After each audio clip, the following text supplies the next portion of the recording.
એક પાઇપ 9 મિનિટમાં ટાંકી ભરી શકે, જ્યારે બીજો પાઇપ 12 મિનિટમાં સંપૂર્ણપણે ટાંકી ખાલી કરે છે. એક ભરે છે અને બીજું ખાલી કરે છે. જો ટાંકી ખાલી હોય ત્યારે બંને પાઇપ એક સાથે ખોલવામાં આવે તો ટાંકીનો અડધો ભાગ ભરવામાં કેટલી મિનિટ લાગે? ચલો, એ નામનો જે નળ છે એ ટાંકીને 9 મિનિટમાં ભરે છે. બી નામનો જે નળ છે એ ટાંકીને 12 મિનિટમાં ખાલી કરે છે. જો ભાઈ આ ભરે છે, આ ખાલી કરે, તો ઓબ્વિયસલી આ બંનેના જે ગુણોત્તર હશે એનો આપણે શું કરીશું? તફાવત લઈશું. ચલો સાહેબ, ગુણોત્તર લસા લઈ લઈએ સાહેબ. 36 થશે.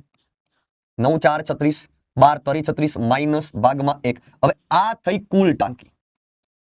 કુલ માની લો કે 36 લીટરની ટાંકી છે, પણ મને એવું કીધું કે આ બંને નળ, આની કેપેસિટી 1 મિનિટમાં 4 લીટર ભરવાની, આ 1 મિનિટમાં 3 લીટર ખાલી કરી દે છે, તો આખી ટાંકી ભરતા ભાઈ 36 મિનિટ થાય. પણ એને કીધું કે ટાંકીનો અડધો ભાગ, એટલે અડધી ટાંકી ભરવી છે, એટલે અડધી એટલે 18 લીટર ભરવી છે, તો દર મિનિટે 1 લીટર ભરાય. કારણ કે આ 4 લીટર ભરે તો અમે આ 1 મિનિટમાં 3 લીટર ખાલી કરી નાખે, તો અમે 1 લીટર ભરાય ને 1 મિનિટમાં. યસ, તો એનો મતલબ કે 18 મિનિટનો સમય લાગશે ભાઈ. કેટલી મિનિટ?